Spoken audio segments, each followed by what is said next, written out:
मातुरकर यांच्याबद्दल थोडीशी माहिती आपल्या सर्वांना या ठिकाणी आपण देऊ इच्छितो। 2006 पासून क्रिमिनल साईडला वकिलीचा त्यांना मोठा दांडगा अनुभव आहे। काही केसेसमध्ये विशेष सरकारी वकील म्हणून देखील त्यांनी अत्यंत तत्परतेने काम केलेलं आहे। काही काळ युनियन ऑफ इंडियाच्या पॅनलमध्ये अतिरिक्त सरकारी वकील म्हणून देखील त्यांनी एक अप्रतिम अशी कामगिरी केलेली आहे। महिला व बालकांवरील गुन्ह्यांसंदर्भात विशेष अभ्यास त्यांचा या ठिकाणी दिसून आला। बॉलिवूडमधील अमिताभ बच्चन व तापसी पन्नू यांच्यासारख्या बिग सिनेमामध्ये महिलांवरील अत्याचाराबाबत केस कशा पद्धतीने चालवतात याचे उत्कृष्ट असे मार्गदर्शन त्यांनी प्रोडक्शन टीमला देखील केलेलं आहे। तसेच TV9 मराठी चॅनल यावर देखील घरोघरी मातीच्या चुली या कार्यक्रमामध्ये त्यांनी कायदेविषयक तज्ज्ञ म्हणून अलका कुबल जे चिरपरिचित असं नाव आहे या मॅडम सोबत देखील त्यांनी अत्यंत चांगल्या पद्धतीने काम केलेलं आहे। त्यांचे कायदेविषयक लेख विविध वृत्तपत्रातून छापून आलेले आपण पाहिलेले आहेत, वाचलेले आहेत।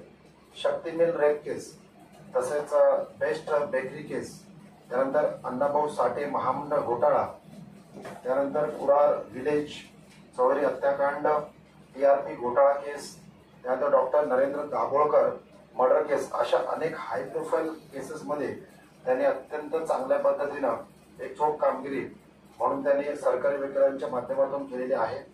दर्द से हमदर्द या संस्थेच्या माध्यमातून विनामूल्य कायदेशीर मदत देखील ते करत असतात। अनेक समाजामध्ये एक सोशल वर्कर, एक समाजोपयोगी कार्य यांच्या माध्यमातून आपण सर्वांना आजच्या दिवशी तरी देखील गुन्ह्याचा तपास कसा करावा, तसेच पोस्को सारखे जे नवनवीन कायदे आहेत, इतर सर्व उत्कृष्ट कायदेशीर मार्गदर्शन साहेबांनी आम्हाला करावं अशी मी त्यांना कळकळीची विनंती करतो। सर्वप्रथम सगळे इथे आले त्याबद्दल धन्यवाद। साहेबांनी इथे मला येण्याची संधी दिली त्याबद्दल धन्यवाद। थोडंसं परिचयात जे सांगितलं त्यात एकच दुरुस्ती आहे। अनेक केसमध्ये मी बचाव पक्षासाठी सुद्धा काम केलेले आहे, ज्या नंतरच्या ज्या अन्य केसेसचा उल्लेख केला, आणि सरकारी वकील म्हणून पण अनेक ठिकाणी काम केलंय। CBIला सुद्धा हायकोर्टला रिप्रेझेंट केलंय। खेडेकर साहेबांनी सिनियर साहेबांचा निरोप दिला की इथे काहीतरी एखादा विषय जो कुठेही वाचून शक्यतो करणार नाही, पण पोलिसांच्या रोजच्या जीवनामध्ये वेळोवेळी तो महत्वाचा आहे, असा काहीतरी वेगळा विषय मांडावा असं मला ज्यावेळेस सांगण्यात आलं त्यावेळेस मी पण विचार केला की हो नक्कीच, की वेगवेगळे कायदे जे आहे हे आपल्याला बेअर ऍक्ट्स मध्ये, मोठ्या कॉमेंट्रीज मध्ये किंवा गुगलवर सुद्धा वाचायला मिळतात। पण बऱ्याच अशा गोष्टी आहेत की ज्यात आपण एक पोलीस म्हणून आपण काही ठिकाणी आपण कमी पडत असतो। पोलिसांबद्दलचं जे वैशिष्ट्य आहे ते म्हणजे पोलीस हे सर्वत्र पोलीस असतात, फक्त थोडा काही प्रमाणात कोर्टामध्ये गेल्यावर त्यात थोडा कॉन्फिडन्स किंवा असा विषय मध्ये येतो, तो फक्त अज्ञानामुळे येतो। कारण कोर्टाची प्रक्रिया जी असते ती खूप आपल्याला त्यात माहीत नसतं, त्यातल्या बऱ्याच गोष्टी वाचून कळत नसतात, त्यातल्या बऱ्याच गोष्टी ह्या आपले जे डे टू डे तिथले जाणारे कोर्ट कारकून किंवा पैरवी अधिकारी आहे यांना माहिती असतात। तर मुळात कसं आहे की कोर्टामध्ये गेल्यावर म्हणजे आपल्याला तिथे अगदी कॉन्फिडेंटली उभं राहता यावं यासाठी नेमके काय काय आपण करू शकतो। नक्कीच तिथे बसलेले बरेच जण माझ्यापेक्षा अनुभवी आहेत, माझा तर 15-16 वर्षाचा अनुभव आहे, तरी मला जे त्यात ऍड करता येईल ते सांगण्याचा प्रयत्न मी करतो।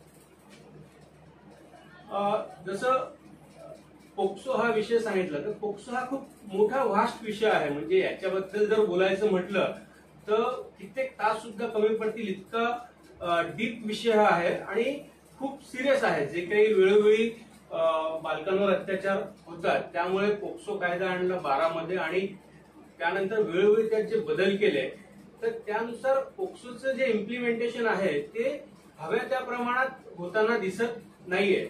म्हणजे अनावधानाने राहून गेलेल्या काही चुका असतील तपासी अधिकाऱ्यांमधनं किंवा अन्य जे काही NGO असतात त्यात रोल असतो त्याच्याकडनं, तर हा जो विषय आहे हा अगदी 1-1.5 तासात सांगण्यासारखा नक्कीच नाही, पण मी प्रयत्न करेन। एक जसं आपण म्हणतो की शिक्षक जे असतात हे हे आयुष्यभर शिक्षक असतात, तसंच पोलिसांचं एक वैशिष्ट्य आहे की पोलीस हे 24/7 हे पोलीसच असतात. आणि पोलिसांकडनं समाजाला म्हणजे चांगल्या लोकांना एक अपेक्षा असते. आणि त्यामुळेच पोलिसांचा जो दरारा आहे, आदरपूर्वक जी लोकांच्या वाईट काम करणाऱ्या लोकांच्या मनात जी भीती आहे ती भीती तशीच राहिली पाहिजे. म्हणजे बऱ्याचदा सामान्य लोक कधीतरी जे पोलीस स्टेशनला आले तर ते म्हणतात, अरे हे काय पोलिसांचं बोलणं झालं, हे काय वागणं झालं. पण याच्या मागचं कारण त्यांना कळत नाही की ज्या ठिकाणी आपण जाऊ त्या ठिकाणचं वातावरण कसं असतं. म्हणजे मंदिरात आपण गेलो तिथे जे पुजारी वगैरे ते सॉफ्ट सौम्यच बोलणार. पोलीस स्थानकामध्ये ज्या प्रकारचे लोक युजली येतात, ज्या लोकांशी पोलिसांना डील करावं लागतं, त्यांना अगदी मंदिरातल्या सारख्यांची भाषा समजणार नाही. त्यामुळे वाईट लोकांवर पोलिसांचा दरारा हा असलाच पाहिजे. म्हणून ही जी पोलिसांची जी आदरपूर्वक भीती आहे ती लोकांच्या मनात निर्माण झाली पाहिजे. जर ती नसेल ती तर मग अनेक चुकीच्या गोष्टी सुद्धा घडू शकतात. जसं आझाद मैदान दंगलीबद्दल आपल्या सगळ्यांनी ऐकलं असेलच. आझाद मैदान दंगलीमध्ये जे काय झालं ते खूप वाईट होतं. तर त्या चार्जशीट मध्ये मी वाचलं, एक उच्च पदस्थ पदाधिकारी ज्यांचं स्टेटमेंट आहे, नाव मी सांगत नाही, जे सध्या मुंबईतच पोस्टिंग आहे, त्यांनी सांगितलं की मी जात होतो, ड्रायव्हरने सांगितलं की गाडी खूप ट्रॅफिक आहे तर पुढे जायला मिळत नाहीये. मग मी ड्रायव्हरला म्हटलं ठीक आहे, तू तुझ्या प्रकारे गाडी आण, मी उतरून चालत जातो. आणि ज्यावेळेस त्यांनी पुढे गेल्यावर पाहिलं की हे सगळं सुरू आहे, मोठ्या प्रमाणात मीडियाच्या गाड्यांना तोडफोड होते, पोलिसांवर हमला होतो, पोलीस कर्मचाऱ्यांशी नको ती वागणूक होते. त्यावेळेस त्यांनी पोलिसांना विचारलं की का तुम्ही ऍक्शन का घेत नाही, फायरिंग का करत नाही. मग त्यांनी सांगितलं आम्हाला आदेश नाही. मग त्यांनी स्वतः सांगितलं की मी पण कॉम्पिटंट आहे, मी हा आहे, तुम्ही ती ऍक्शन घ्या. आणि त्यानंतर जी काही विरोध झाला, पोलिसांकडे ऍक्शन घेतली गेली ती त्यामुळे झाली.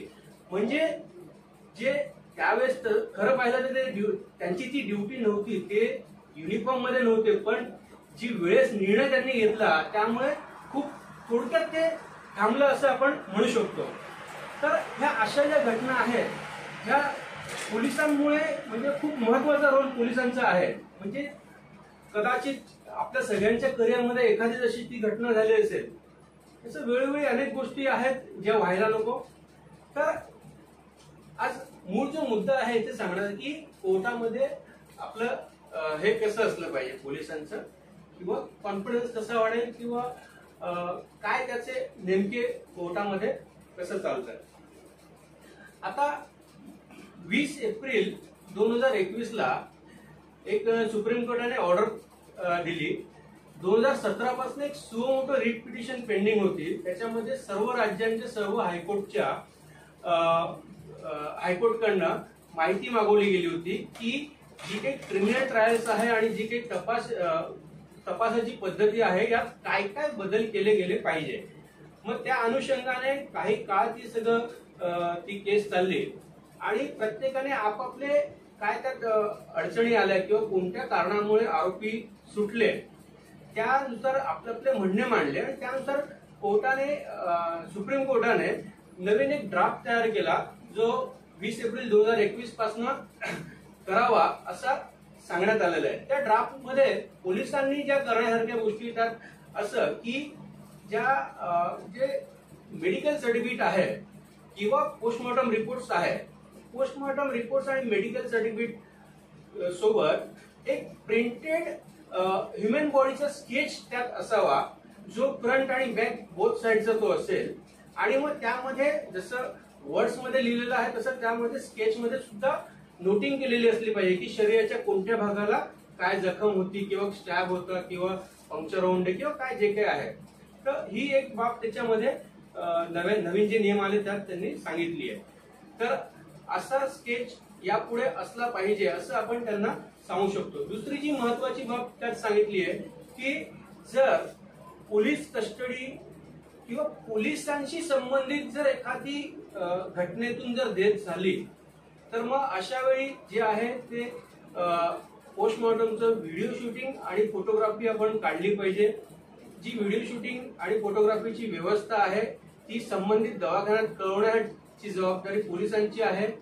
आणि असं कळवल्यावरच तिथे थांबणार नाही, तर अशी जी व्हिडिओ शूटिंग आहे ती रेडी झाल्यावर ती स्वतंत्र मेमरी कार्ड मध्ये घेऊन 65B च्या सर्टिफिकेट सोबत ती व्हिडिओ शूटिंग नंतर कोर्टामध्ये पोहोचून कोर्टात प्रूव्ह होण्याच्या दिशेने कशी ती कोर्टात प्रूव्ह होईल इथपर्यंत करण्याची जबाबदारी सुद्धा त्याच्यामध्ये पोलिसांची आहे ह्या नवीन नियमानुसार.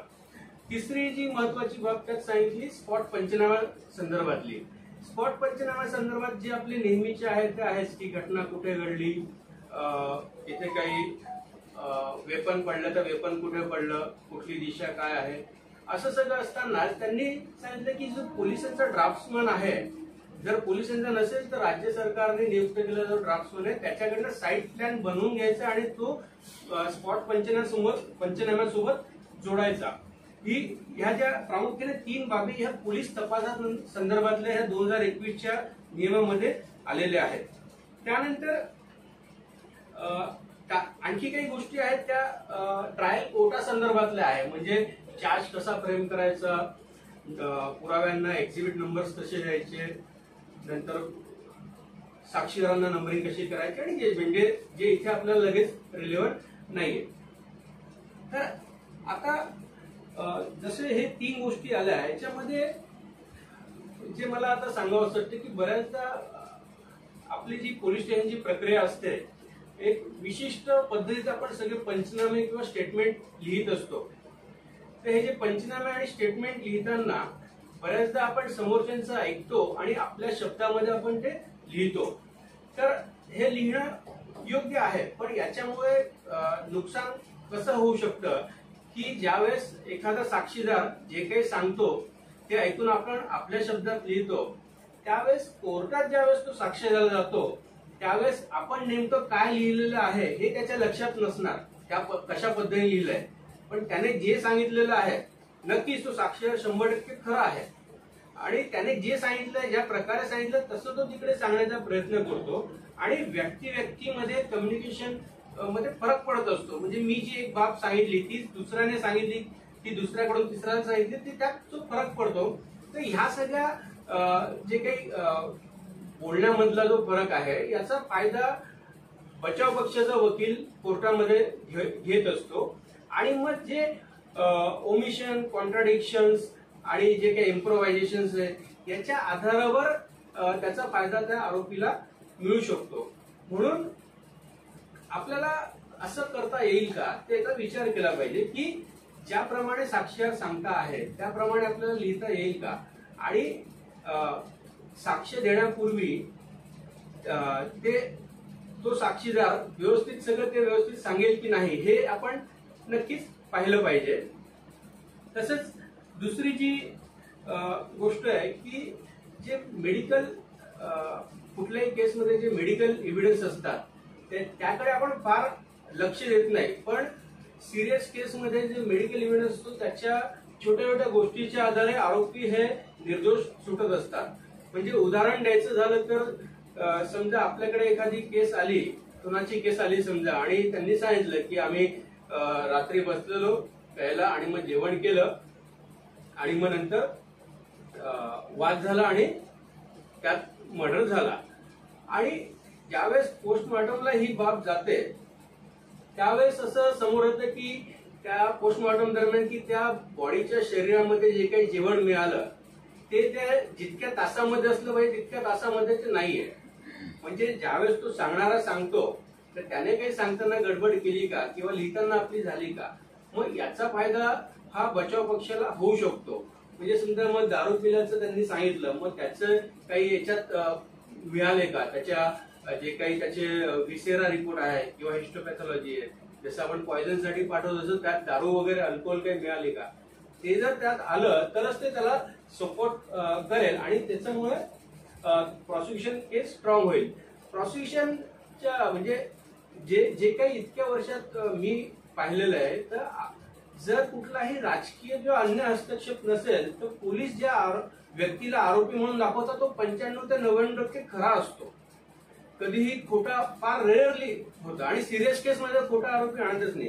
फक्त आणि त्याच्याशी इंट्रॉगेट करताना आपल्याला माहिती आहे त्याच्याकडनं कसं खरं काढायचं, पण आपण थोडंसं कमी पडतो की ती जी चेन पूर्ण करून कोर्टात दाखवायची की हा हे असे पुरावे आहेत आणि ह्या सगळ्या कड्या एकत्र झाल्यामुळे हे सिद्ध होतं की यानेच तो गुन्हा केलेला आहे. तर त्याच्यामध्ये आपण थोडं कमी पडतो, त्याकडे आपण थोडं लक्ष दिलं पाहिजे. म्हणजे समजा आता डिजिटल इव्हिडन्सचा जर विषय असेल तर या संदर्भातले फार अगदी ठरलेले आणि मोजके वेगवेगळ्या विषयातले काही सायटेशन्स आहेत, ते जर आपण थोडे वाचून घेतले, म्हणजे एक अनवर वर्सेस बशीरचं सुप्रीम कोर्टाचं जजमेंट आहे, त्याच्यामध्ये दिलेलं आहे की डिजिटल इव्हिडन्स जो आहे तो इलेक्ट्रॉनिक इव्हिडन्स तो कसा कोर्टामध्ये प्रूव्ह करता येईल. तर ते जर आपण थोडं वाचलं, कारण आता आपण रेल्वे पोलीस असल्यामुळे सुदैवाने संपूर्ण आपल्या ज्युरिडिक्शन मध्ये बऱ्याच ठिकाणी सीसीटीव्ही आहे आणि या तांत्रिक पुराव्याच्या आधारे आपण त्या व्यक्तींपर्यंत पोहोचतो.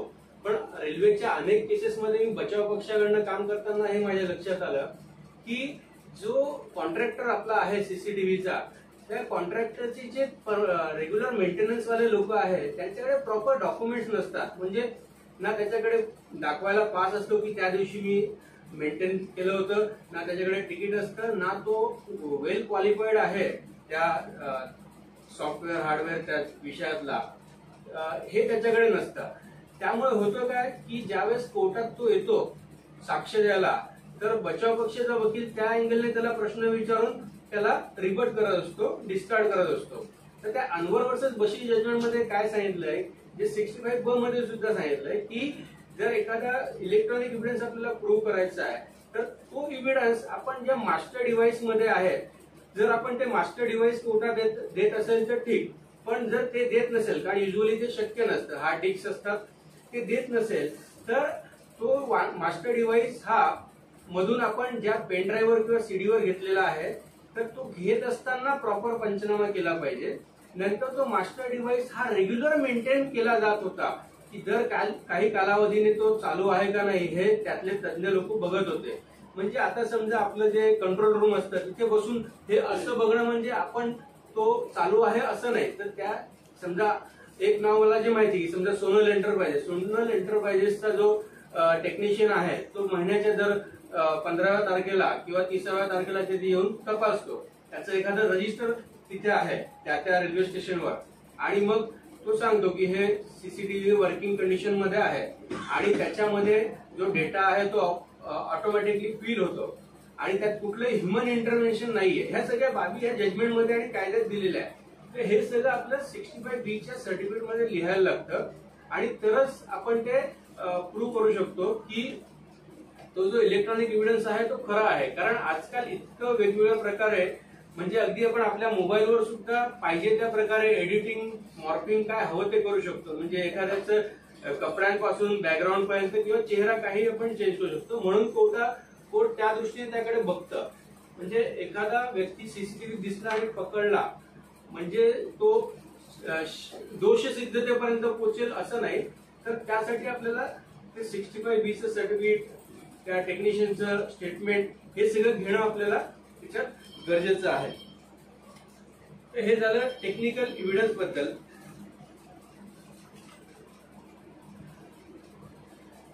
दुसरं जे आहे की निवेदन पंचनामा आपल्याला सर्वांना माहिती किती महत्वाचा असतो.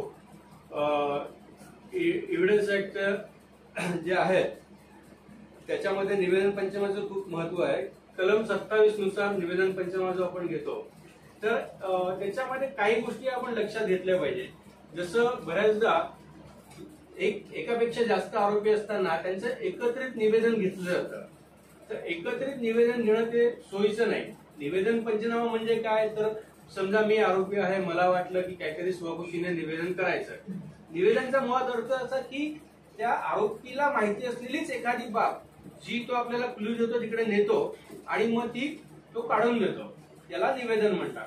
तर एका वेळेस दोन जणांना वाटू शकत नाही असं सुप्रीम कोर्टही सांगतं किंवा हायकोर्टही सांगतात. म्हणून जर जॉईंट निवेदन पंचनामा आहे तर आपली केस तिथे वीक पडते. निवेदन पंचनाम्यावर कधीही आरोपीची सही तिथे असली पाहिजे. तसंच निवेदन पंचनाम्यामध्ये समजा एखादी नोन प्लेस आहे, म्हणजे घटनास्थळ आहे जे आधीच पोलिसांना माहिती आहे, ते जर आरोपीने दाखवलं तर ते तितकंसं त्यात बसत नाही. किंवा एखादी ओपन ऍक्सेसिबल स्पेस आहे की हा रेल्वे ट्रॅकच्या बाजूची जागा आहे, तर तिथे आरोपीने ज्या रॉडने हातावर मारलं तो रॉड टाकून पळाला, तर तो रॉड त्या ओपन स्पेसवर मिळाला म्हणून तो निवेदन मध्ये तसं कायद्याच्या दृष्टीने इतका स्ट्रॉंग पुरावा होऊ शकत नाही. म्हणून निवेदन म्हणजे असं की जी गोष्ट फक्त आणि फक्त त्या व्यक्तीच्या नॉलेजमध्येच आहे अशी बाबती आहे. आता निवेदन पंचनामा सिद्ध करण्यासाठी त्या पूर्ण पंचनाम्यामध्ये आपण लिहितो की आधी स्टोरी पण लिहितो की आम्ही दोघं जण होतो, मग आम्ही हे केलं, वॉच ठेवलं, असं झालं. तर त्यातलं इन्क्रिमेटिंग काय असतं तर फक्त तो पोर्शन की गुन्ह्यातील मुद्देमाल मी या ठिकाणी ठेवला काढून देतो, किंवा गुन्ह्यातील हत्यार मी ठेवलं काढून देतो. तर निवेदन पंचनामा सिद्ध करण्यासाठी खूप महत्वाचा रोल असतो त्या पंचांचा. त्यामुळे जे पंच आपले असतात बऱ्याचदा नेहमी आपले रिपीट होतात. पंच रिपीट करणे हे काही चुकीचं नाही, पण त्या पंचांनी ते प्रॉपर सांगितलं पाहिजे, त्यांना कोर्टात ते सांगता आलं पाहिजे. बऱ्याचदा असं होतं की त्यांना ते सांगता येत नाही, म्हणून मग जेवढं पंचनाम्यात लिहिलेलं आहे त्याच्या व्यतिरिक्त सांगू न शकल्यामुळे त्यांची थोडी क्रेडिबिलिटी डाऊन होते आणि मग त्याचा फायदा सुद्धा आरोपीला होऊ शकतो. जसं मला एक प्रश्न सांगितला होता की अटक न करता आपल्याला निवेदन करता येईल का. तर निवेदन पंचनाम्या संदर्भातले जे कलम 27 आहे त्याच्यामध्ये अटक हा शब्द नाही लिहिलाय, कस्टडी हा शब्द लिहिलेला आहे. समजा एखादा आरोपी आहे, त्याला अटकपूर्व जामीन कोर्टाने ग्रँट केलेला आहे, तर अशा आरोपीला आपण त्यात अटी असतातच की तुम्हाला पाहिजे तेव्हा तुम्ही पोलिसांना सहकार्य करा. तर ज्यावेळेस तो येतो, जसं तो त्याच्या रेकॉर्डचा त्याची डायरी घेऊन येतो की कोर्टात दाखवायला की मी हे केलं, तर तो आला, आपण आपली स्टेशन डायरी बनवतो, त्यानुसार आपण केस डायरी बनवू शकतो. आणि त्याच्यासोबत आपण बसले असताना त्याने जर आपल्याला सांगितलं की हो मी हे करतो, तर ते सुद्धा निवेदन मध्ये आपण ते घेऊ शकतो, कारण तो आपल्या ताब्यात आहे, म्हणजे तो आपल्या कस्टडीत आहे. कस्टडीचा अर्थ असं अटक हा नाही. प्रत्येक कस्टडी ही अटक असू शकत नाही, पण प्रत्येक अटक ही कस्टडी असते, कारण आपल्या सांगण्यानुसारच त्याची हालचाल होणार की विशिष्ट दिशेला जाऊ नको किंवा हे करू नको, कारण तो आपल्या कस्टडीत आहे. तर ते आपण निवेदन पंचनामा त्यात करू शकतो. बऱ्याचदा अटकपूर्व जामीन मिळाला की ती अडचण येतेच निवेदन संदर्भातली. तर या संदर्भातले काही वेगवेगळे हे आहेत, सायटेशन्स आहेत, त्याच्यामध्ये आपण तो दाखला देऊन ते करू शकतो. फक्त आपल्याला पेपर्स नीट तयार केले पाहिजे. जसं पंचनामा करू तसे आपल्याला तो आपल्या कस्टडीत आला इतक्या वाजेपर्यंत होता, नंतर इतक्या वाजता तो गेला. जसं आपण व्हेकल लॉग बुक मध्ये लिहितो की ही गाडी होती, ही नेली, तसं आपण ते पूर्ण पेपर्स नंतर चार्जशीटला जर दाखल केले तर त्यात आपलं ते होऊ शकतं. नंतर जी ओळख परड आहे, ओळख परड आणि वैद्यकीय तपासणी ही सुद्धा जर आरोपी अटकपूर्व जामीनवर असेल तरी सुद्धा आपण ती करू शकतो. पद्धत तीच, आपण जी पेपर्स तयार करून ते प्रॉपर ती आपण त्यात करू शकतो. जे अर्नेश कुमारचे जे जजमेंट आलंय ज्यात स्पष्ट लिहिलेलं आहे, म्हणजे बऱ्याचदा आपल्याला असं कन्फ्युजन होऊ शकतं की ते फक्त 498 साठी आहे का, तर असं नाही. ज्या कोणत्याही गुन्ह्यामध्ये 7 वर्षापर्यंत किंवा 7 वर्षाच्या खाली शिक्षा आहे अशा कोणत्याही गुन्ह्यामध्ये आपण अर्नेश कुमारचं जजमेंट त्यात अप्लिकेबल होतं. तर एखाद्या व्यक्तीला अटक करण्यासंदर्भात जे दिलेलं आहे की 41 सबसेक्शन 1 नुसार जे काही 5 कारण त्यात दिलेले आहे की समजा तो जर त्याला जर अटक केलं नाही तर पुन्हा गुन्हा करू शकतो. तसंच त्याला जर अटक केलं नाही तर तो साक्षीदारांना धमकावू शकतो. अटक केलं नाही तर तो पुराव्याशी छेडछाड करू शकतो. अटक केलं नाही तर तो केससाठी उपलब्ध राहू शकत नाही, पळून जाईल. किंवा अटक केल्याशिवाय विशिष्ट पद्धतीने विशिष्ट अँगलने तपास करणं अशक्य आहे.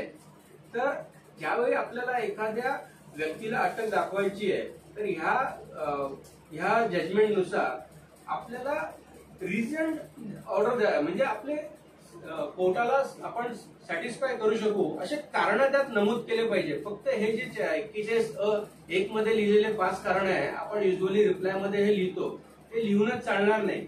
पण त्या प्रत्येक कारणाला सपोर्टिव्ह काही ना काही आपण जोडलं पाहिजे. म्हणजे समजा पुन्हा गुन्हा करत असेल, हा आपण जर त्यात कारण लिहिलं तर त्याच्याकडे आपल्या मोडस ऑपरेंडी ब्युरोमध्ये त्याच्या विरुद्ध काही आणखी मटेरियल मिळालंय का, किंवा त्याचा आणखी काही रेकॉर्ड आहे का, ते आपण जोडू शकतो.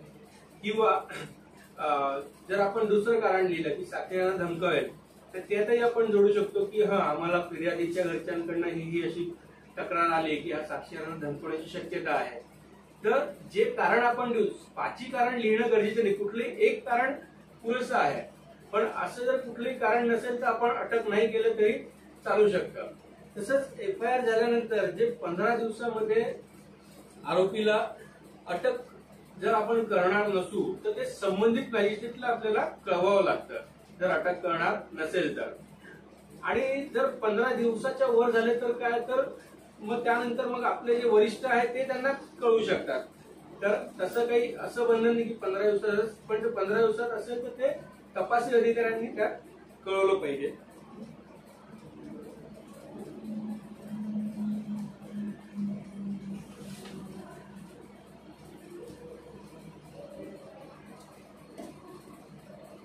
मुद्देमाल संदर्भात जे काही विषय आहे की मुद्देमाल हा ज्यावेळेस आपण ताब्यात घेतो तर तो प्रॉपर पंचनाम्याखालीच आपण ताब्यात घेतला पाहिजे.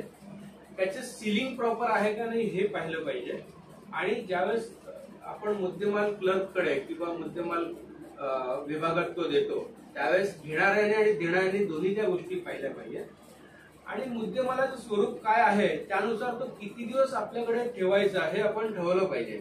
म्हणजे समजा दवाखान्यातून आणलेले काही सॅम्पल असतील तर ते फार ठेवण्याची गरज नाही, कारण काही काळाने मग त्याचे रिपोर्ट सगळे हे इनकन्क्लुझिव्ह होतात, ते ना आपल्या फायद्याचे ना आरोपीच्या फायद्याचे. त्यामुळे जर असे काही व्हिसेरा सॅम्पल्स असतील, ब्लड सॅम्पल असतील तर हे त्वरित आपण संबंधित ठिकाणी FSL ला आपण पोहोचवलं पाहिजे. जर वेपन असेल, ते यूज केलं असेल, ब्लड असेल, ते सुद्धा त्वरित पोहोचवणं गरजेचं आहे. कारण काही कालांतराने म्हणजे FSL ला गेल्यावर तिथे खूप लगेच होतं असं नाही, पण आपल्याकडनं उशिरा गेलं तर याचा एक फायदा डिफेन्स काय घेऊ शकतो की हे 8 दिवस तुमच्याकडे जे तुमच्या पोलिसांच्या ताब्यात होतं ना, मग तुम्ही तपासादरम्यान तुम्ही दवाखान्यातनं आरोपीचं रक्तही घेतलं होतं, मग ते तुम्ही त्यावर प्लांट केलं, असं कुठलाही स्टँड ते घेऊ शकता. पण आपण जर ते लगेच ते पाठवून दिलं तर आपली जबाबदारी तिथे संपली. आणि लगेच ते जे आपण करतो ते पेपर्स आपण बनवणे गरजेचे. बऱ्याचदा आपण काम खूप व्यवस्थित करतो, पेपर्स मध्ये आपण कमी पडतो. एक उदाहरण त्यातलं सांगतो की मुंबईतल्या वनराई पोलीस स्टेशनची एक केस होती. त्यांना फोन आला की त्या एक्झिबिशनच्या एका मैदानामध्ये चोर घुसला, चोराला पकडलेला आहे, चोरी करताना पकडलाय. ज्यावेळेस पोलीस तिथे पोहोचले त्यावेळेस तोपर्यंत त्या चोराला त्या लोकांनी, अनोळखी लोकांनी भरपूर मारलेलं, पब्लिक मार पडलेला नको त्या ठिकाणी. मग पोलिसांनी त्याला ताब्यात घेतलं आणि पोलीस स्टेशनला नेलं. त्यानंतर काही वेळाने तो तिथे मरण पावला. मग त्यात 304 ची केस झाली. आणि त्यानंतर काय झालं की दुर्दैवाने त्याच्यामध्ये शिक्षा सुद्धा झाली. म्हणजे आणि त्या कोर्टाचं ऑब्झर्वेशन असं आहे की ज्यावेळेस त्याला आणलं तर त्यांना आणल्यावर लगेच पेपर बनवून त्यांना मेडिकलला पाठवलं नाही. त्यामुळे ती जबाबदारी जी आहे ती त्या 3 लोकांवर आली ज्यांना 7 वर्षाची त्यात शिक्षा झाली. आणि कसं आपण म्हणतो की आपण केलं डिपार्टमेंटसाठी, मग नंतर वरिष्ठांनी सपोर्ट केला नाही, पण आपण पेपर बनवले नाही त्यामुळे आपली मग मदत कोणीच करू शकत नाही. इव्हन कोर्टाला सुद्धा कळतं की नेमकं काय याच्यात झालंय, पण जोपर्यंत प्रॉपर पेपर येत नाही तोपर्यंत जज सुद्धा आपली मदत करू शकत नाही. तर असे जे काही पेपर न बनवण्याच्या गोष्टी त्यात आपण थोडं काळजी घेतली पाहिजे की बाकी कामं होतील, खूप व्याप असतो, डबल ड्युट्या लागतात, सगळं टेन्शन असतं, तरी पेपर नीट केले पाहिजे. असंच एक मुंबईतल्या एका पोलीस स्टेशनचं उदाहरण आहे. सोन्याचा व्यापारी होता, 2 जणांचा आपस मधला काही वाद होता. तसा युजली जसा चिटिंग किंवा सिव्हिल डिस्प्यूट जे बॉर्डरवर असतं तसा तो वाद होता. नवीन PSI होत्या महिला अधिकारी, त्यांनी सांगितलं ठीक आहे तुम्ही तुमचं काय ते मिटवून टाका. आणि मग समोरच्याने काय केलं की समोरच्याने त्याबद्दल एक तक्रार लगेच टाकून दिली. आणि हे मिटवून टाका सांगताना त्यांनी एक फोन पण केला होता. मग त्यात त्यांनी फोन नंबर पण टाकला. मग प्रॉब्लेम असा झाला की DCPने विचारलं की जर त्या समोरच्याची लेखी तक्रारच नव्हती मग तुम्ही का फोन केला, तुम्ही का त्यांना सांगितलं. मग त्यातनं नको ते निष्कर्ष काढण्यासाठी लोक मोकळे होतात किंवा यांचा काय पर्सनल इंटरेस्ट असेल. तर बऱ्याचदा आजकाल जे काही सगळं लोक सगळे हुशार झालेले आहेत, ठिकठिकाणी प्रत्येकाच्या हातात कॅमेरा, काय काय गॅजेट्स असतात. तर अशा युगामध्ये लोकांना खूप इझी झालंय सरकारी कर्मचाऱ्यांवर बोट दाखवणं, आरोप प्रत्यारोप करणं. असं सगळं करताना थोडं प्रिकॉशन्स आपण जर घेतलं तर नक्कीच आपण या सगळ्या विनाकारण कशामध्ये अडकणार नाही. त्या WPSIने जरी एक अर्जावर शिक्का मारून जरी घेतला असता त्या दिवशी, तरी मग त्यांना सांगता आलं असतं की बघा साहेब हा अर्ज आला होता म्हणून मी त्यांना सांगितलं की बघा काय आणि दुसरा काही विषय नाही. पण तो अर्जच रेकॉर्डला नसल्यामुळे त्यांना बॅकफुटला जावं लागलं किंवा वरिष्ठांचं ऐकायला लागलं. म्हणून कागदपत्र बनवणं, वेळोवेळी स्टेशन डायरी बनवणं हे खूप महत्वाचं आहे.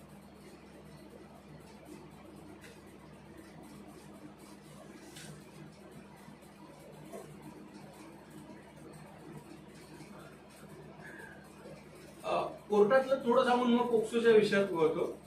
बऱ्याचदा काय होतं, आपण ज्यावेळेस साक्ष द्यायला कोर्टात जातो मग ते वेगवेगळ्या फुटिंगवर असू शकतं. म्हणजे एखाद्या आरोपीला पकडणाऱ्या 3-4 पोलिसांपैकी आपण एखादे असू, किंवा एखादा व्यक्ती फक्त त्याचा रोल कॅरियर म्हणून असेल, पोलीस स्टेशनमधून मुद्देमाल घेतला आणि तिकडे पोहोचवला.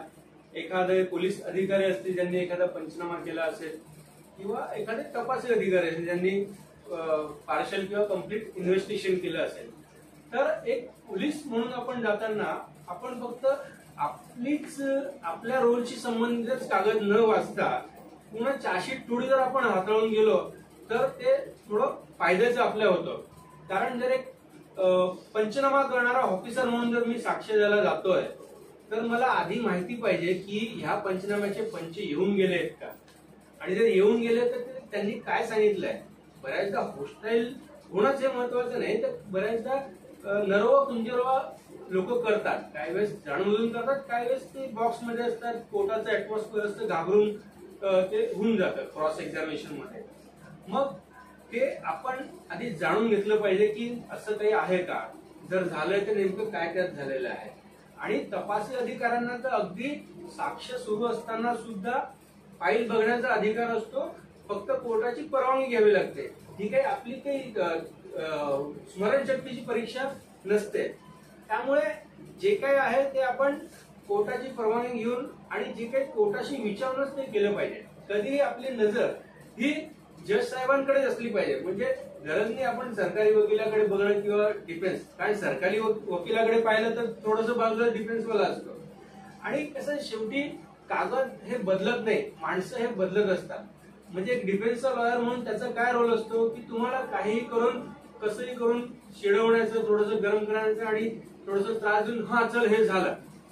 पण हे झालं का, जे नाही झालं ते झालं म्हणणं पूर्ण केसवर, म्हणजे क्रॉस एक्झामिनेशन मधल्या एक एक शब्दावर केसचं भविष्य ठरत असतं. त्यामुळे आपण जर थोडं त्या विषयातले पेपर जर वाचून गेलो तर ते आपल्याला कधीही कोर्टामध्ये फायद्याचं होऊ शकतं. बऱ्याचदा कोर्टामध्ये आपल्याला असं लक्षात येतं की काहीतरी कारणाने कोर्ट आपल्यावर भडकतं किंवा आपल्याला वाटतं की नाही आता हे कोर्टाचं काय चालू, त्यावेळेस खूप ते पर्सनली आपण घेऊ नये. जे काही कोर्ट भडकतं ते आपल्यावर नाही भडकत, त्यावेळेसची जी परिस्थिती आलेली असते त्यानुसार असतं. जर ते मनावर घेतलं तर आपला जो मूळ उद्देश आहे, जे सांगण्यासाठी आपण तिथे गेलोय, तो आपण विसरून जातो आणि मग नको त्या ठिकाणी तो विषय जातो. त्यामुळे क्रॉस एक्झामिनेशनच्या वेळेस आपण त्या प्रॉपर गोष्टी, त्यात प्रॉपर एव्हिडन्स दिलं पाहिजे. आता आणखी एक महत्वाची गोष्ट आहे की ज्या बाबी ह्या चीफ एक्झामिनेशन मध्ये सांगू शकत नाही, तर चीफ मध्ये आपण काय सांगू शकत नाही, जे आपल्या जबाबाच्या किंवा आपण आपला जो काही रोल आहे त्याच्यामध्ये नाहीये, त्या गोष्टी आपण चीफ मध्ये सांगू शकत नाही. पण त्यालाच पूरक काही गोष्टी आहेत तर मग आपण त्या क्रॉसमध्ये त्या संदर्भातला प्रश्नाला तर आपण ऍड करू शकतो. समोरचा वकील आपल्याला म्हणेल की नाही हे विचारलंच नाही, पण आपला अधिकार आहे की येस मला हे व्हॉलंटरीली सांगायचं आहे. त्यामुळे जर चीफ मध्येच ते सांगितलं तर काय ते जे तहसीलदार वर्सेस स्टेटचं जे जजमेंट आहे त्यानुसार ती बाब क्रॉसमध्ये घेऊन ते पुन्हा पुढून जाते, ते गृहीत धरलं जात नाही. म्हणजे बऱ्याचदा आपल्याला लक्ष येतं कामाच्या प्रेशरमुळे की एखादी बाब आपली लिहिण्याची राहिली किंवा एखादी बाब आपली अनावधानाने चुकीची लिहिली गेली तर ती सुद्धा आपण क्रॉस एक्झामिनेशन मध्ये प्रेझेन्स ऑफ माइंड ठेवून आपण ती दुरुस्त करू शकतो की हा ते जर झालं ते चुकून झालं किंवा अनावधानाने झालं असंही आपण तिथे सांगून ती त्यावेळेस आपण वेळ सांभाळू शकतो. असं हे कोर्टाच्या संदर्भातलं आहे. आता बऱ्याच तपासादरम्यान काही छोट्या छोट्या चुका आपल्याकडनं होतात ज्याचा वेगळा परिणाम सुद्धा पूर्ण केसवर होऊ शकतो. एक उदाहरण असं सांगतो की एक 8-10 वर्षापूर्वी ताडदेव पोलीस स्टेशनची एक केस होती ज्याला बेस्ट डिटेक्शन ऑफ द इयरचा अवॉर्ड पण मिळालेला. केस अशी होती की तिथल्या मणियार नावाच्या बिल्डिंग्स आहेत, 3-4 बिल्डिंग आहे, त्याच्या एका बंद असलेल्या टाकीमध्ये एक स्केलेटन मिळालं, सांगाडा त्यात मिळाला आणि त्या सांगाड्याच्या आधारावर FSLच्या मदतीने पोलिसांनी खूप मेहनतीने 2 वर्ष आधी झालेली घटना शोधली आणि आरोपीला ओरिसावरनं पकडून आणलं. आता त्या आरोपींना अगदी व्यवस्थित FSLने खूप मेहनत घेतली, पोलिसांनी मेहनत घेतली, त्यांना अवॉर्ड सुद्धा मिळाले.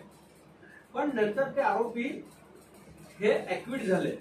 तर ते टेक्निकल गोष्टीमुळे ऍक्विट झाले. जे 2 मेन कारण होते ते 2 कारण असे की एक तर खूप मेजर होतं की जो व्यक्ती मयत झाला होता त्या मयताच्या वडिलांसोबत त्या हाडांचे DNA मॅच झाले नाही, हे मेन कारण होतं. आणि दुसरं कारण असं होतं की पोलिसांची अशी केस होती की त्या बिल्डिंगचं रिपेअरिंग वर्क सुरू होतं.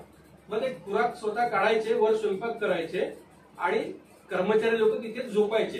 ते खुराक काढण्याच्या पैशावरून वाद झाला, तिघांनी मिळून एकाला मारलं आणि त्या टाकीत टाकलं आणि तेव्हापासून तो तसाच होता. पण त्या सांगाड्यासोबत फक्त एकच दात मिळाला. जसं दात हे आहे हे कधीही नष्ट होत नाही. आपली स्किन जी आहे ती हळूहळू कालांतराने किडे होणार, काय मॅगट्स होणार आणि मग ती स्किन नष्ट होणार, पण दात नष्ट होत नाही. मग त्यात एकच दात कसा मिळाला? तर हे काय झालं असेल की ज्यावेळेस ते काढलं त्यात सगळं वास येत असणार, साफसफाईमध्ये ते राहून गेलं असेल की चला एकच घेतला, बाकीचा कचरा म्हणून फेकला. तर त्याचा फायदा डिफेन्सने कसा घेतला की नाही हा सांगाडा इथे प्लांट केलाय, नाही जर मयत व्यक्तीलाच टाकलं असतं तर सगळे दात मिळाले असते. इव्हन त्यात नख आणि केस पण मिळाले, नख सुद्धा डिस्ट्रॉय होत नसतात, नाशवंत नसतात. तर याचा फायदा डिफेन्सला मिळाला आणि कोर्ट खूप बारीक बघतं. म्हणजे ज्या सर्कमस्टन्शियल एव्हिडन्सच्या ज्या केसेस असतात, परिस्थितीजन्य पुरावा ज्यात आय विटनेस नसतो, अशा केसेसमध्ये वेळोवेळी अनेक जजमेंट्स आहे की पूर्ण चेंज जर नाही झाली पुराव्याची आणि अशा वेळी जर 2 व्ह्यू येत असतील, त्यातला एक व्ह्यू असा सांगेल की आरोपीने केलाय, दुसरा सांगेल की त्याने नाही केलाय, तर जो व्ह्यू आरोपीच्या फायद्याचा आहे तो जजने घ्यावा. असे जजमेंट खूप आहेत. त्यामध्ये चेन पूर्ण न झाल्यामुळे अनेक सर्कमस्टन्शियल केसेसमध्ये आरोपींना फायदा मिळतो. तर याच्यामध्ये मग ते लोक सुटले. तर तपासामध्ये अगदी छोटीशी गोष्ट सुद्धा किती महत्वाची असू शकते हे आपण म्हणजे याच्यातनं एक समोर येतं. तसंच कपडे जप्तीचा जो विषय असेल, कपडे जप्ती पंचनामा असेल, कपडे जप्ती केल्यावर सुद्धा ते त्वरित आपण FSLला पाठवले पाहिजे. त्याचा पंचनामा नीट केला पाहिजे. जे सीलिंग असतं, लाखेचं सील आहे ते लावलं पाहिजे. बऱ्याचदा आरोपी आपल्याला मिसगाईड तर करत नाहीये ना त्या PCच्या जाचातनं सुटण्यासाठी, याची सुद्धा आपण काळजी घेतली पाहिजे.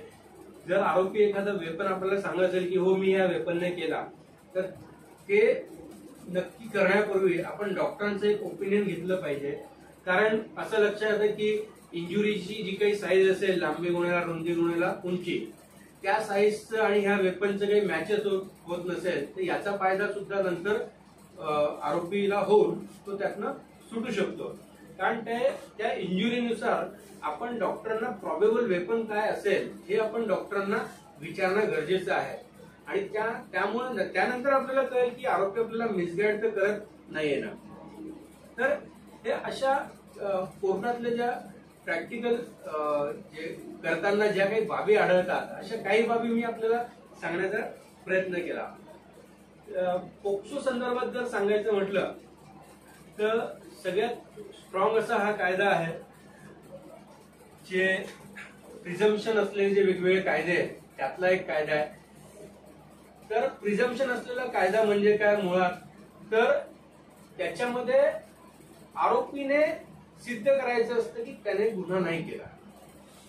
आयपीसी मध्ये असं नाही, आयपीसी मध्ये पोलिसांनी सिद्ध करायचं असतं की यानेच गुन्हा केला. पण पोक्सोच्या सेक्शन 29-30 मध्ये प्रिझम्पशन बद्दलचे कलम आहे. हे सांगते की ज्यावेळेस पोलीस म्हणतील की हा आरोपी आहे त्यावेळेस कोर्ट असं गृहीत धरेल की हाच कल्प्रिट आहे आणि यानेच केलाय.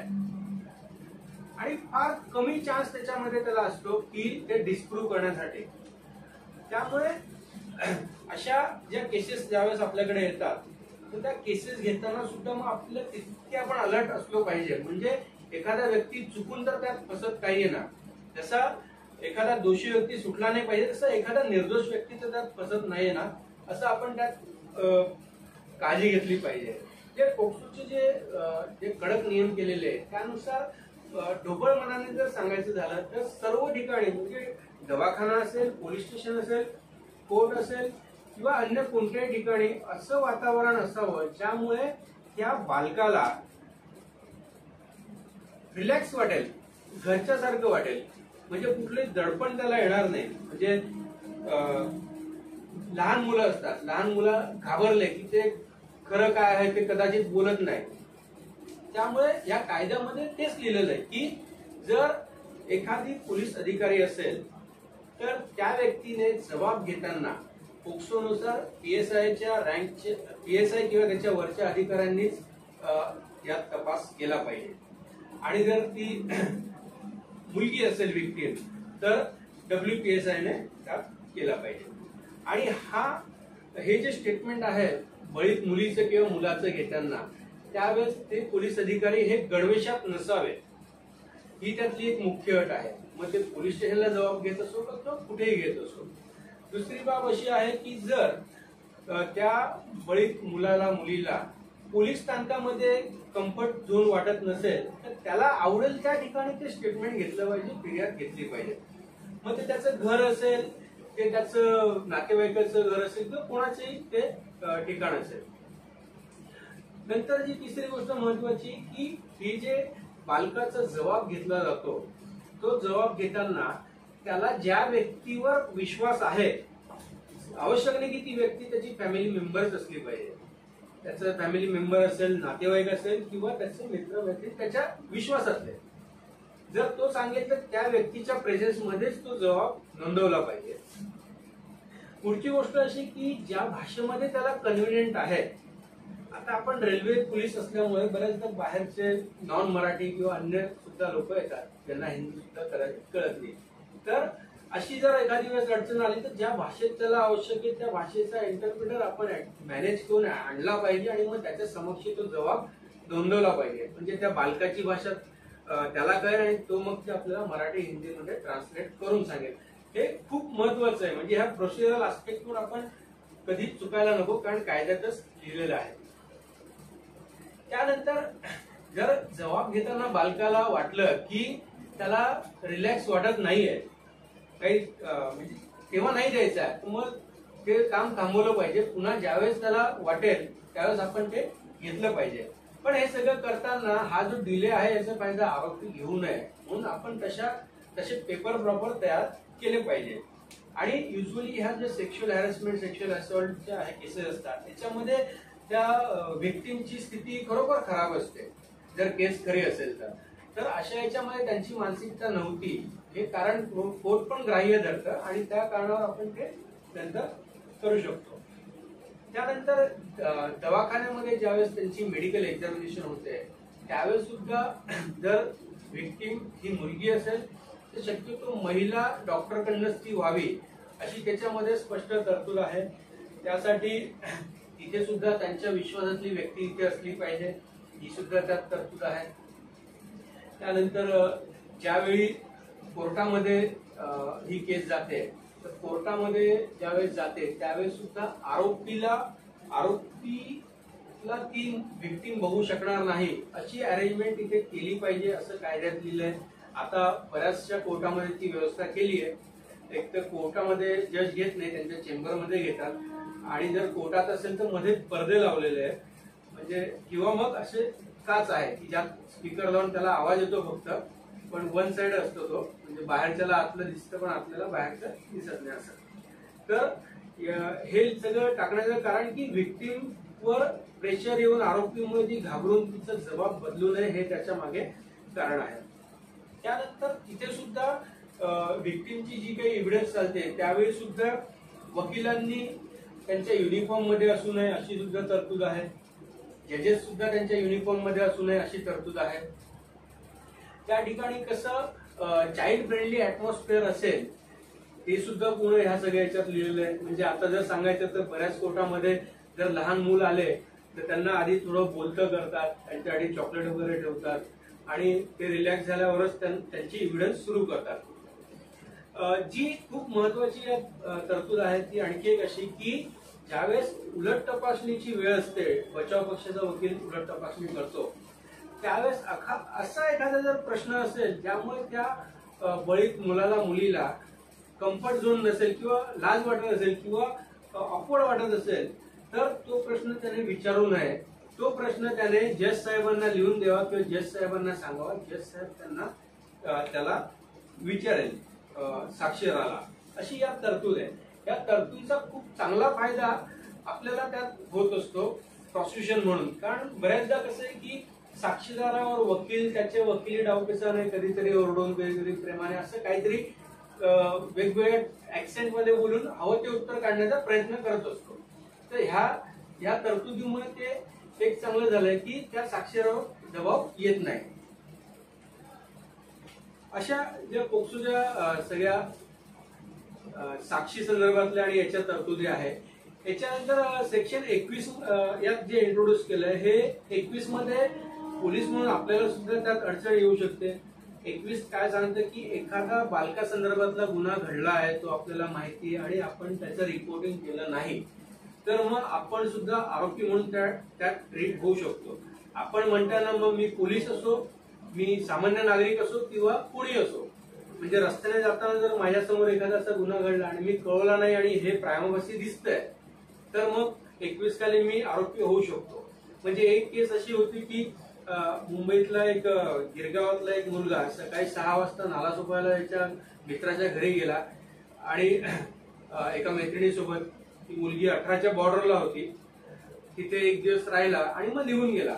मुलीच्या घरच्यांनी केली 363 केस. नंतर कळालं की त्यांच्यात संबंध आले, मग पोक्सो सेक्शन 4 हे सगळं ऍड झालं.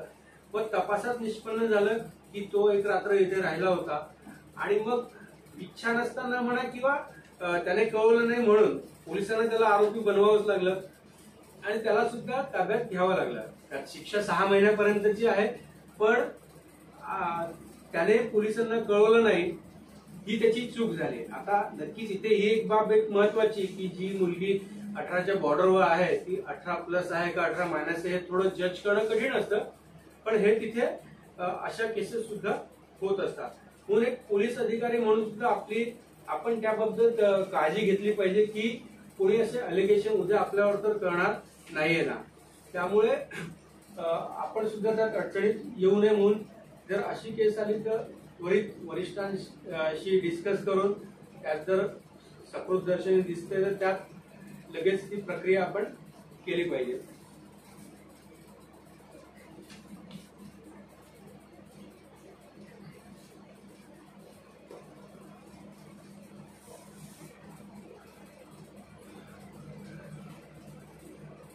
काही वेळेस चार्जशीट फाईल करण्याच्या आधी आपल्या असं लक्षात येतं की एखाद्याचा जबाब जो घेतला आहे तो प्रॉसिक्युशनच्या केसला पूर्ण विरोधाभास दर्शवणारा आहे की ज्यामुळे आपली केस डॅमेज होऊ शकते. मग त्या संदर्भात आपण त्या व्यक्तीला पुन्हा बोलवून त्याचं पुरवणी जेव्हा आपल्याला घेता येईल का ते पाहिलं पाहिजे. म्हणजे पुन्हा आपण विटनेस बॉक्समध्ये असताना आपल्याला समोरून हा प्रश्न येणार नाही की हा हे तुमच्या केव्हा लक्षात आलं, मग लक्षात आल्यावर तुम्ही पुन्हा विचारलं नाही का, मग त्याबद्दल काही पुरवणी जबाब घेतला नाही का. तर असं जे काही स्पष्टीकरण आहे, जे काही डिस्क्रिपन्सी समोर येईल त्या संदर्भात जर आपण घेतलं तर ते आपल्या केसला स्ट्रॉंग करण्यासाठी कधीही हिताचं आहे. त्यानंतर चार्जशीट फायलिंग बद्दल जर झालं तर उगाच चार्जशीट फाईल झाली नाही वेळेत याचा ठपका आपल्यावर कधी बसू नये याची आपण काळजी घेतली पाहिजे. बऱ्याच पोलीस स्टेशनमध्ये लिहिलेलं सुद्धा असतं की ह्या CR मध्ये ही तारीख इतकी शेवटची आहे आणि ह्या दरम्यान आपण चार्जशीट फाईल केली पाहिजे.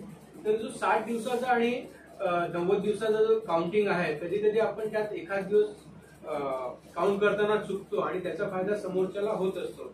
तर हे अगदी स्पष्ट आहे की ज्या दिवशी पहिल्यांदा प्रोड्यूस केलं, अटक केलं नाही, ज्या दिवशी पहिल्यांदा प्रोड्यूस केलं त्या दिवसापासून मोजायला सुरुवात केली जाते. 60 दिवस असेल किंवा 90 दिवस असेल त्यानुसार आपण चार्जशीट दाखल करायची असते. बऱ्याचदा काही अपरिहार्य कारणास्तव आपण चार्जशीट दाखल वेळेत करू शकत नाही तर त्याचा आपण लेखी रिपोर्ट त्वरित संबंधित कोर्टात आपण त्यात दिला पाहिजे. म्हणजे उद्या जर काही डिफॉल्ट बिल झाला तर आपल्याला स्पष्टीकरण त्यात लगेच देता येईल की आम्ही आधीच त्या आयुष्यात कळवलं होतं. आणि डिफॉल्ट बिल मध्ये प्रत्येक कोर्ट ऑर्डर करतच की यात रिस्पॉन्सिबिलिटी फिक्स करा, कोणाच्या चुकीमुळे झालं काय झालं. त्यामुळे ही तशी छोटी बाब आहे पण अशा याच्यामध्ये आपण शक्यतो अडकायला नको. माननीय प्रकाश साहेबांनी अगदी चांगल्या रीतीनं आपल्याला तपासामध्ये काय त्रुटी राहतात आणि कोर्टासमोर आपण कशा पद्धतीनं विटनेस दिला पाहिजे त्यामध्ये कुठल्या त्रुटी राहतात हे आपल्याला फार चांगल्या रीतीनं सांगितलेलं आहे. बरेच हे असतं की आपण सेवा तपास करत असतो आणि मग तिथे कोर्टासमोर मांडायला आपण प्रत्यक्ष मांडू शकत. आपण टीपी थ्रूच सगळं संपूर्ण जे केस आहे ते चालवले जाते आणि ते आरोपीला शिक्षेपर्यंत घेऊन जायचं असतं. तर ती जी गडी आहे ती सरांनी एकदम चांगल्या रीतीनं सांगितलेली आहे. तर आपल्या विनंतीला मान राखून इथं येऊन आपल्याला मार्गदर्शन केलं त्याबद्दल सरांचा मी आभारी असतो आणि आपलं हे लेक्चर संपलंय असं